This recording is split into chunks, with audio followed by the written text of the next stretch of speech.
Hello and welcome to this new episode of Bootstrapping Your Dreams Show. I'm your host Manuj Aggarwal, and today we'll be having a very interesting conversation with Bob Rathbun. Bob, as an eight-time Sportscaster of the Year in Virginia and Georgia, he has nine Emmy awards to his name. He's the TV voice of the Atlanta Hawks and professional motivational speaker. He's also the author of Fast Forward Winner. Bob teaches the lessons of competition and success gleaned from the broadcast booth. His audience is informed and inspired with stories of leadership, personal growth, teamwork from one of America's top play by play television broadcasters. From students to large corporations, Bob reaches both hearts and heads with high energy, high content presentation. He's an expert in media, television, radio, college sports, professional sports, leadership, team building, personal growth. Bob is also the longest tenured TV play by play man in the franchise's history. He has earned a variety of significant broadcasting awards and 10 Southeast Regional Emmy Awards. In 2012, he earned Georgia Sportscaster of the Year honors from the National Sportscasters and Sports Writers Association, NSSA. More recently, he received the Positivity in Broadcasting Award in June 2017 from Positive Athlete Georgia. He's currently partnered with Dominique Wilkins, a nine-time NBA All-Star and player for the Hawks. In addition, Bob also serves as play-by-play announcer for Southeastern Conference football games on FSN South and Atlantic Coast Conference, college basketball games for Raycom Sports. His basketball experience includes play-by-play gigs with Tidewater Tides and Richmond Braves. His Fast Forward Winner program and podcast are designed to help people achieve personal and professional success, live their best life, and take them on a journey from start to finish on accomplishing their dreams, be they large or small. Welcome, Bob. Wow. Thank you. Thank you for that nice introduction. I appreciate that. Yeah, I'm honored. You have done so well. So let me get started with that. Getting to know you a little bit. You've had such a tremendous career and a very long career. How did you get started in this arena? Well, it was good fortune smiled on me when I was very young. I was 12 years old, growing up in a small town in North Carolina, and was always interested in radio and sports. Listened intently as far back as I can remember. Mm-hmm. And one day decided to call the radio station and tell the announcer on duty just how much I enjoyed the station and the sports. And he said, well, come on down. We'll give you a tour. And that began for me an every Sunday ritual where I hung out at the radio station. Oh, wow. And not long after that, the sportscaster of the station showed up, and he said, well, if you love sports and love radio, help us broadcast these baseball games. And so I would help keep stats. I was a 12-year-old kid. And one game I got to broadcast a half an inning, the bottom of the seventh inning of a game. And that's what started it for me. At 12 years old? When I was 12, yeah, I got to do that, a half an inning of a game. And and that's what started it. And I've been with it really ever since. I wasn't back on the air, of course, for a long time, but I worked at the station from the time I was 16 and had my driver's license. I was out covering games for the radio station and the newspaper.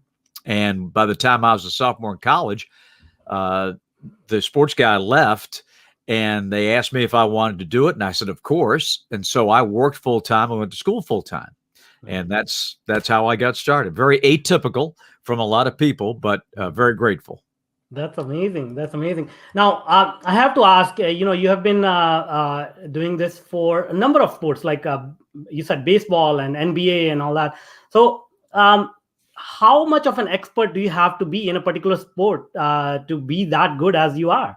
I mean, you can broadcast and you can do play-by-play for many sports, seems like. Yeah, when you're just starting off, I think, and you're starting off small, you're not specialized. So you become a jack of all trades. You learn how to do football, basketball, baseball, hockey, maybe, softball. I mean, anything that they throw your way, because you just want to get experience in doing it. And a lot of times when you're at a small market station, maybe just a town with just one radio station. Yeah. They cover everything that goes on in the town. So you've got to do a little bit of everything. So I think that's a big reason why I got to do so many sports, is because I did them all at a very young age, and they all take a little bit different discipline. You get more specialized, I think, as you get older. You might find that you're better at one sport than another, and that might lead you one way or the other. But I think starting off, you tend to do them all, and that gives you a chance to do them all later on when more opportunities come your way.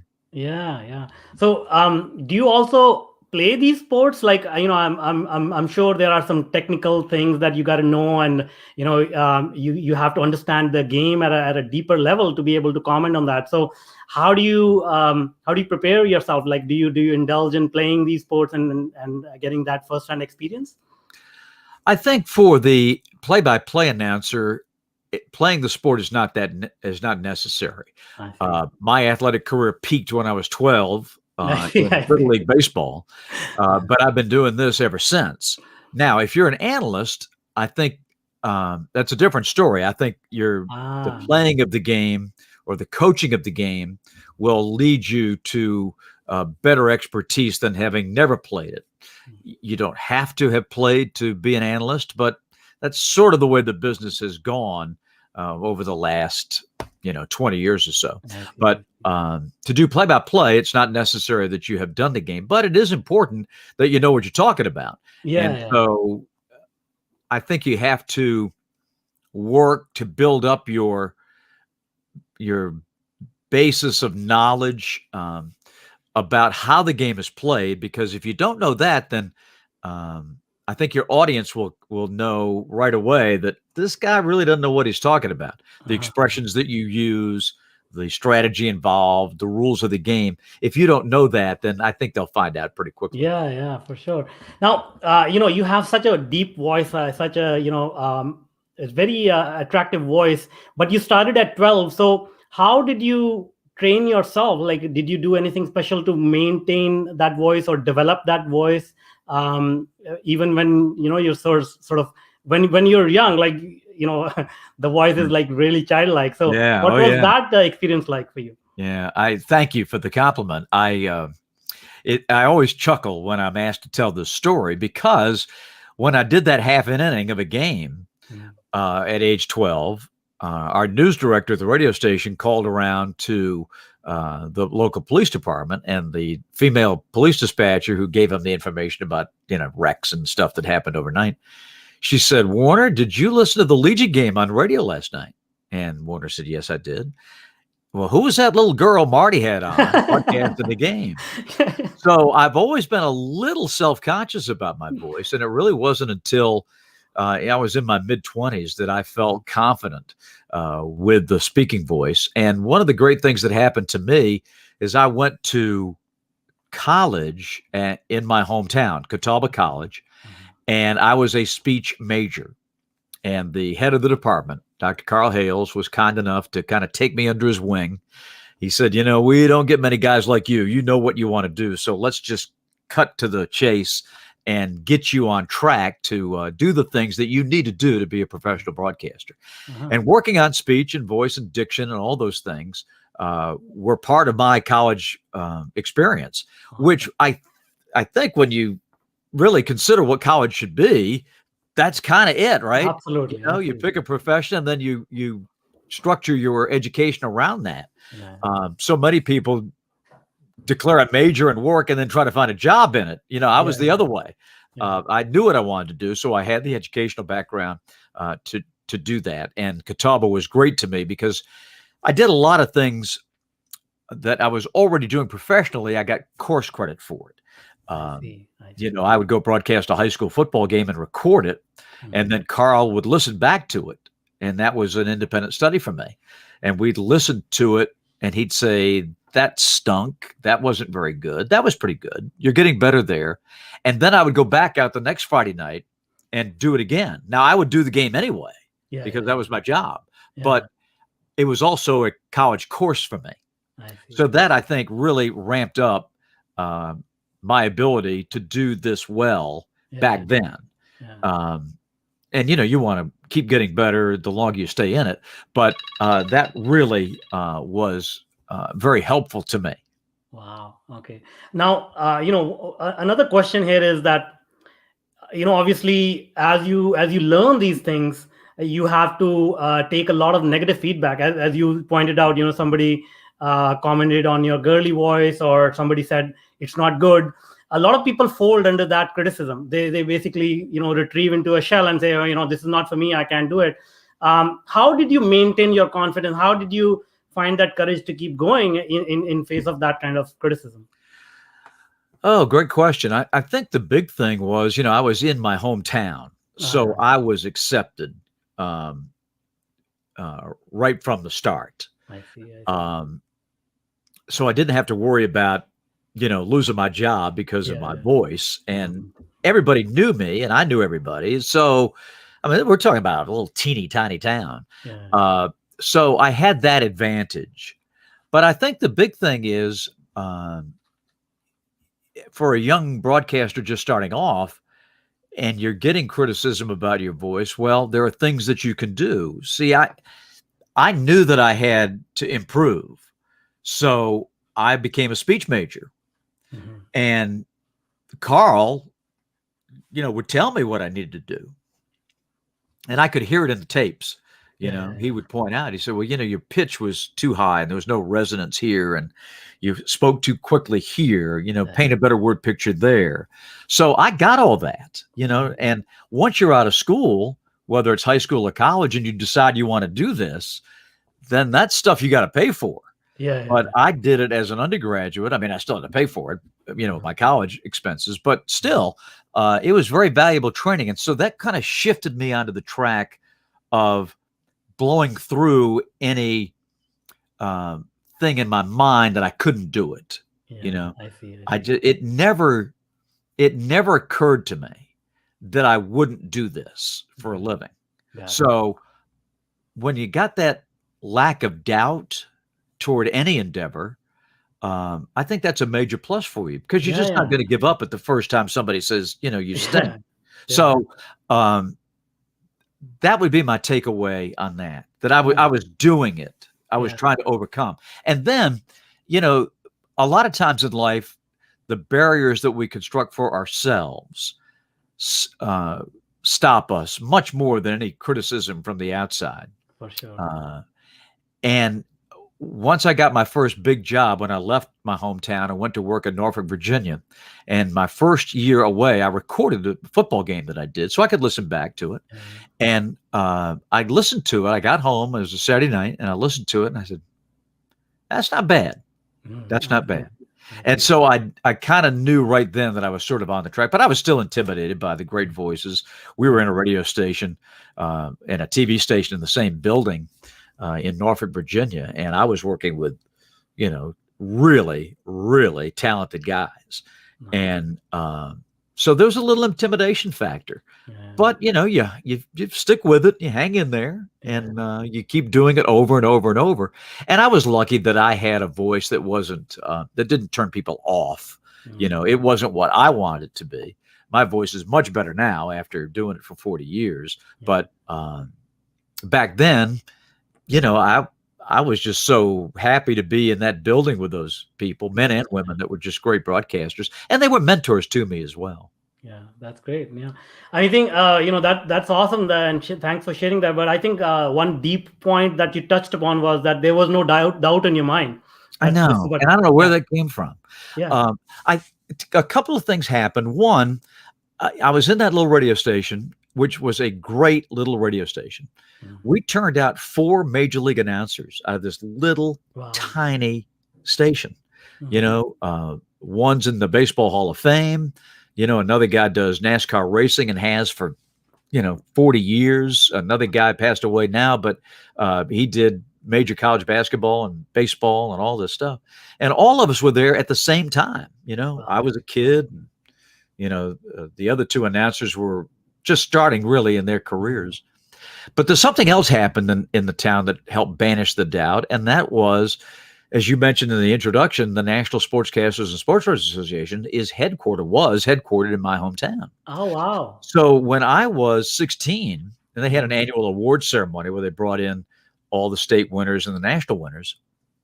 So when I was 16, I was, quote unquote, put on the transportation committee, which was nothing more than take the rental car and go to Charlotte Airport, pick these guys up and bring them back to Salisbury, about a 45-minute drive.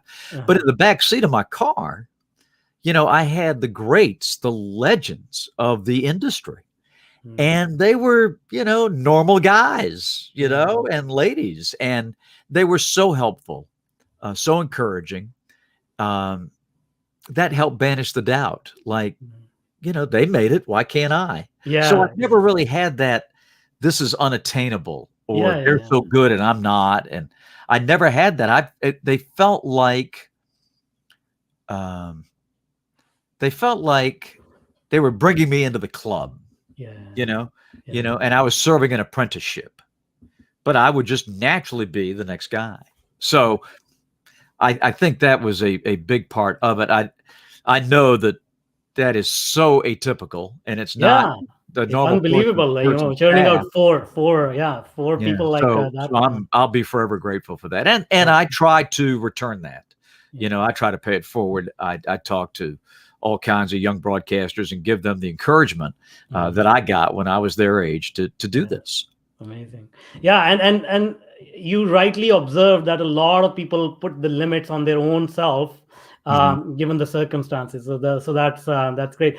Now, having voices is great, but doing this for as long as you have done and such an amazing job and so much success, how do you connect with the audience? Like, how do you actually get into their hearts and minds and sort of inspire them with your commentary, with how you describe what is happening live?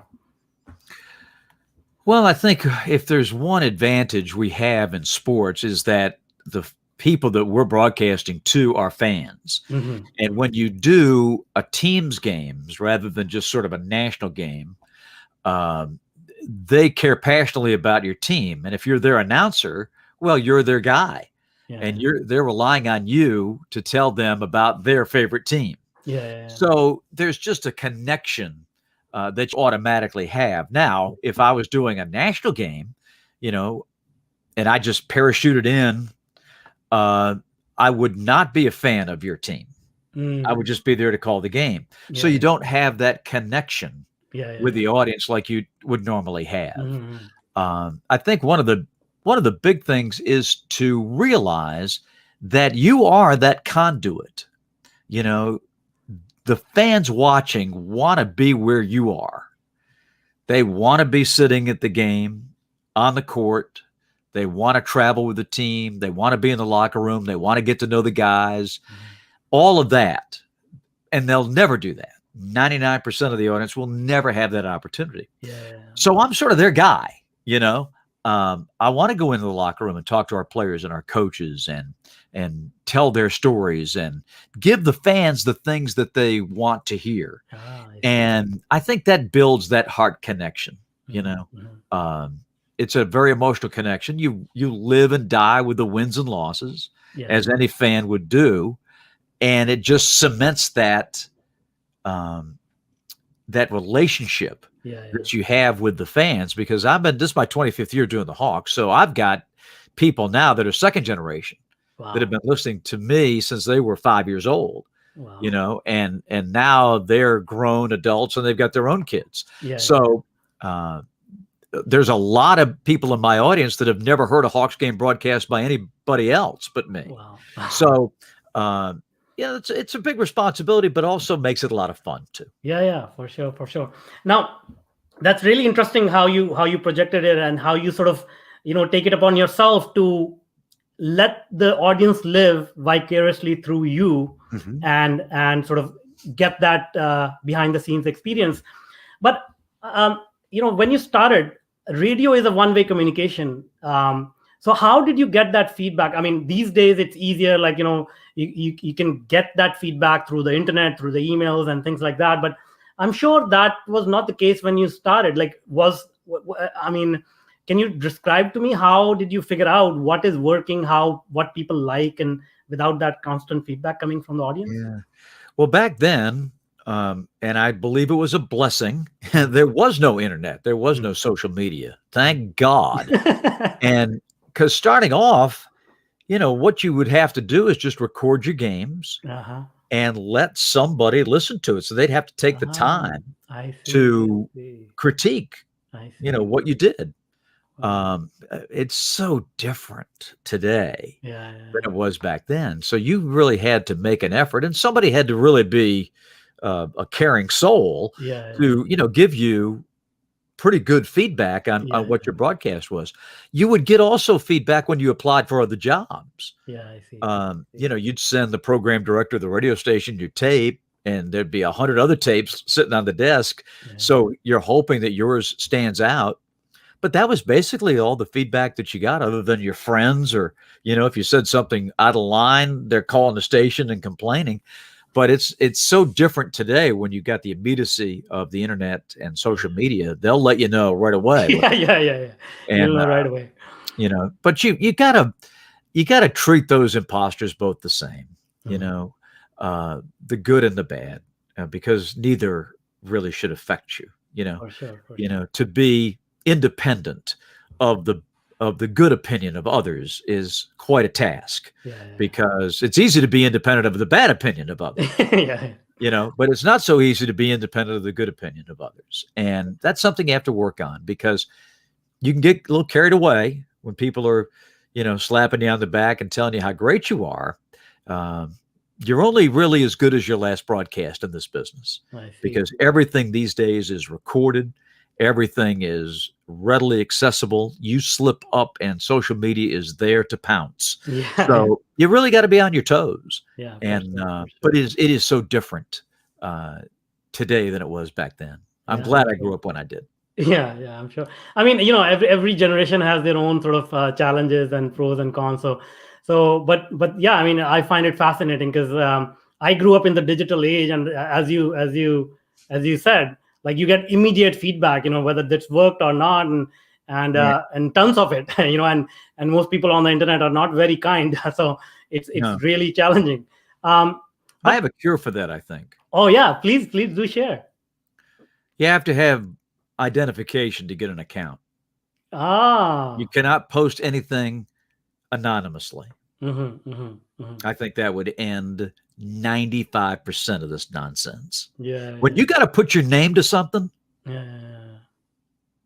makes it a little different. That's true. Now, so there's going to be some that, they're just going to let it rip no matter what.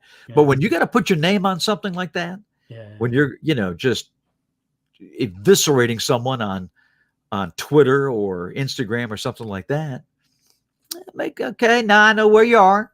I know who you are. Makes a difference. Well, let's see what happens. I mean, internet is still evolving. I think it's in its infancy. So let's see what happens. Now let's talk about your work behind the scenes, because from a broadcaster, you went into motivational speaking, team building, leadership. How did that come about? I'm sure you obviously gained a lot of wisdom as you described, working with all these great people and yourself getting all that success. But what turned your attention towards, actually doing something about it? Starting the podcast, writing a book, and all these things that you're doing outside of broadcasting. Two things happened.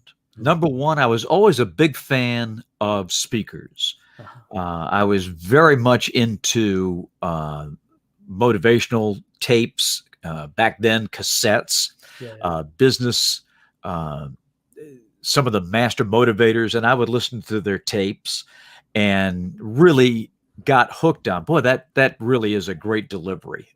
So I was a big fan of the Jim Rohns and Wayne Dyers and Brian Tracy's and all these greats, the John Maxwell's, et cetera, that would come along. The other thing that happened was, as a sportscaster, I think many of us are asked to MC events, the award ceremony, all that. And I would MC these, and I would hear keynote after keynote after keynote. And I would say, well, that's something I think I'd like to try. So I try to marry the two. And then one day the Hawks had a series of programs that we would stage once every couple of months for our season ticket holders. And one month we brought in the great John Maxwell to speak. Now, I don't know if you're familiar with John, but he is one of the leading writers and speakers in business motivation that there has ever been. I mean, he writes a book every 5 minutes. I mean, the guy is so prolific. I've heard and he's so great, and he lives here. I see. So he comes in, and I introduce him. Well, that was like, I couldn't hardly get the words out. I was so excited. I mean, I'm introducing somebody that like is a mentor to me, and we'd never met. So the guy who brought him down was a gentleman named Ken Coleman, who organized his Speakers Bureau. And I told him the whole story about my interest in it. And he said, well, let's get together and talk.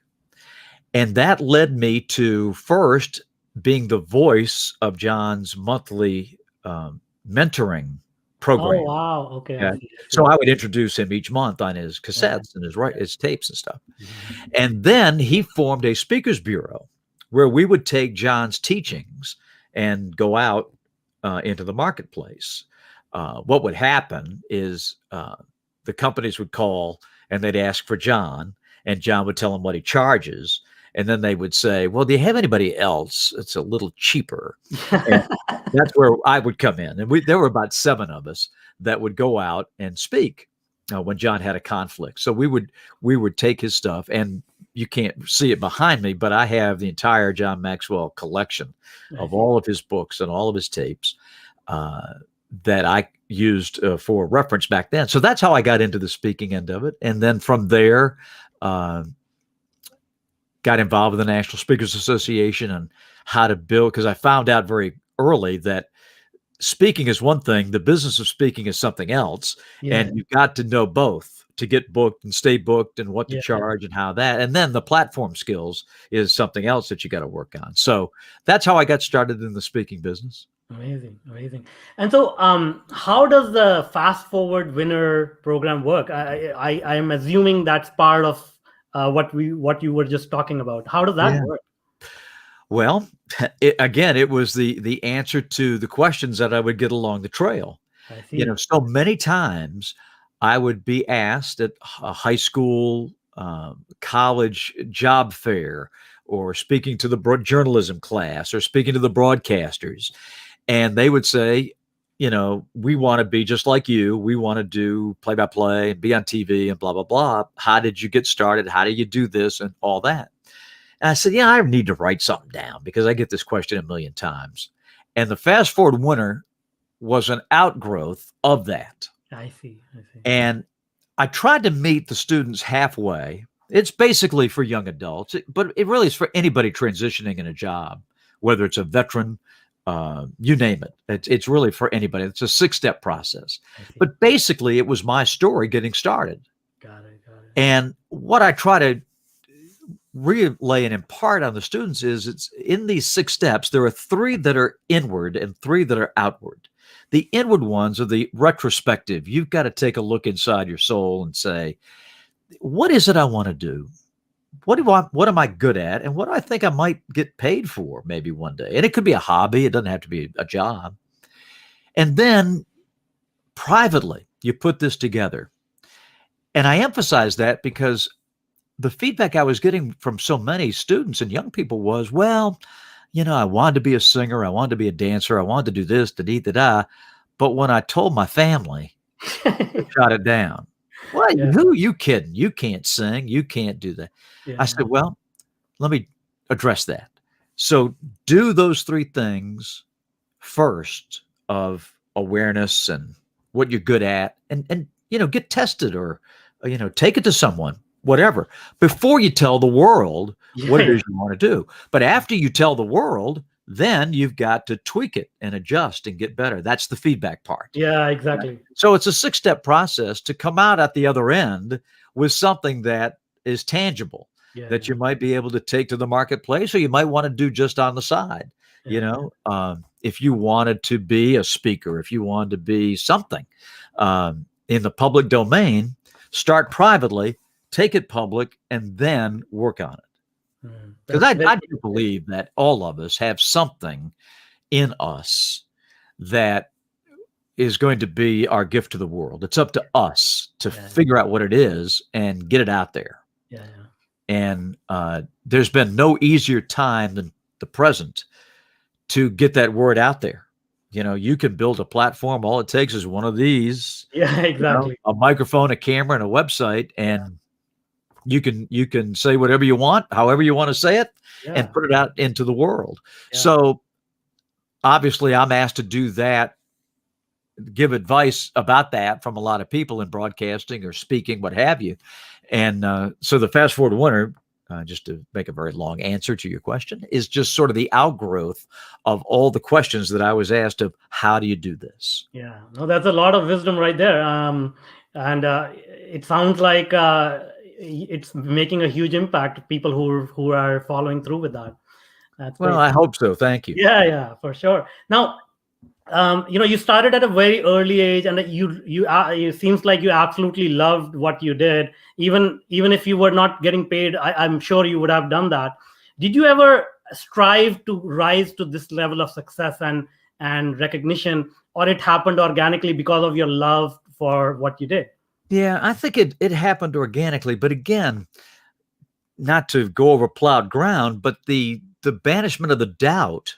Yeah. It just never entered my mind that I wouldn't do well. I mean, and that kind of sounds a little arrogant to say, but I don't mean it that way.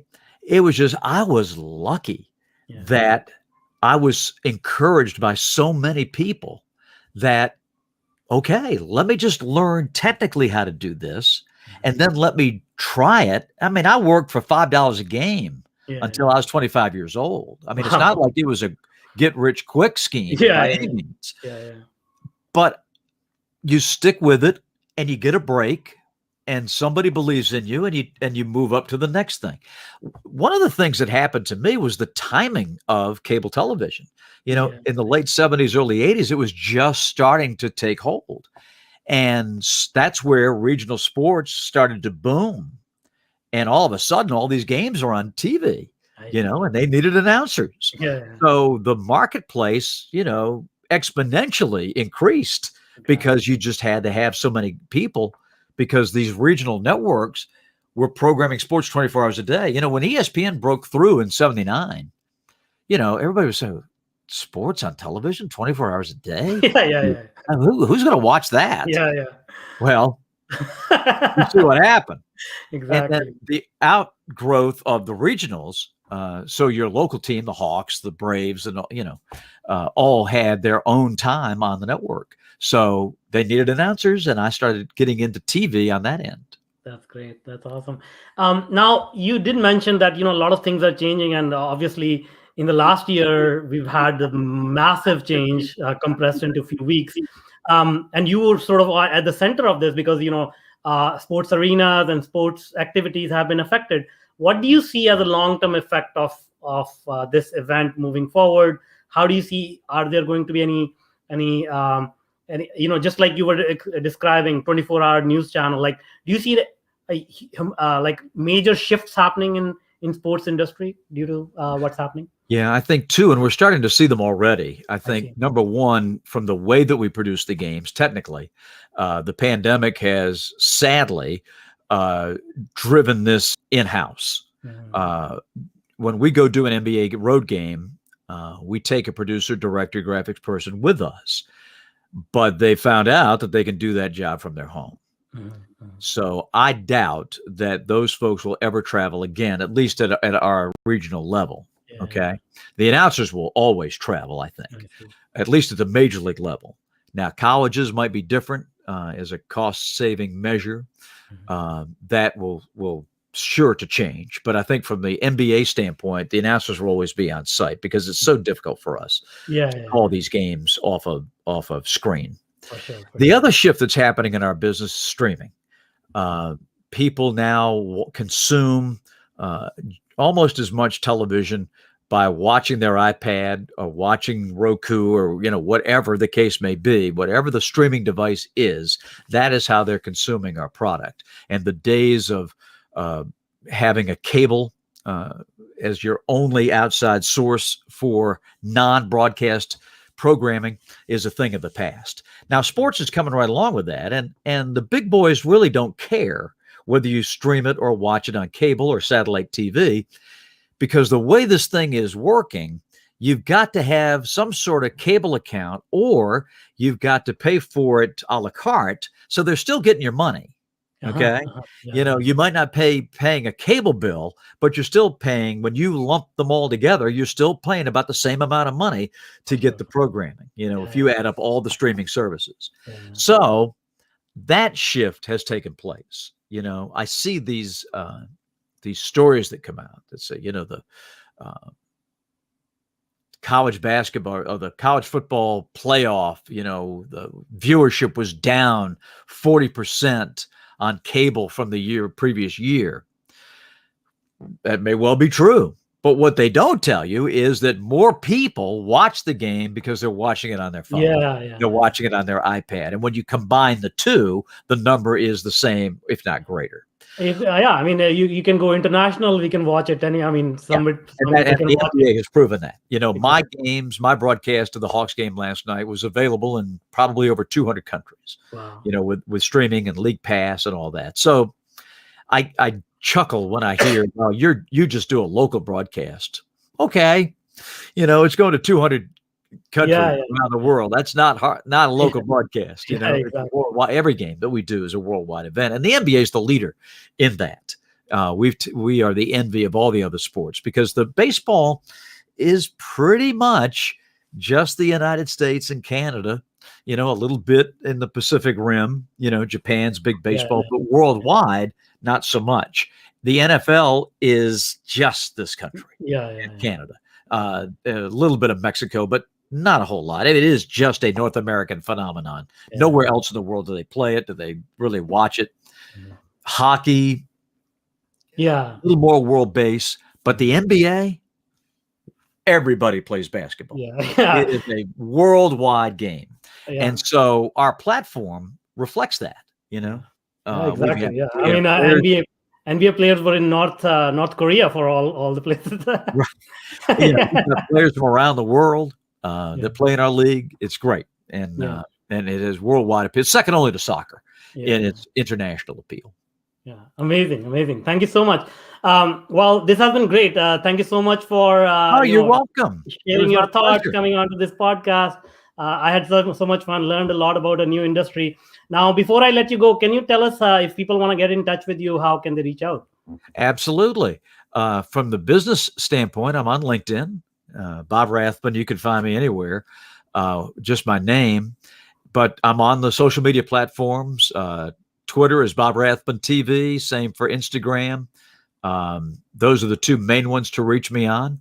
And then I'm also available through my website at bobrathbun.com if anybody would like to email me and get in touch that way. So happy to hear from fans everywhere, business associates, any questions that you might have, happy to answer them. And I appreciate the opportunity. We'll put those links in the show notes so that people can reach out to you. Yes, please. Yeah. Please. Thank you so much. Thank you. You're welcome. And the best of luck. And the next time you find yourself in Atlanta, you have a standing invitation to come to a Hawks game. Amazing. Wow. Okay. That's you just made my day. Thank you so much. You're welcome. Thanks for having me on.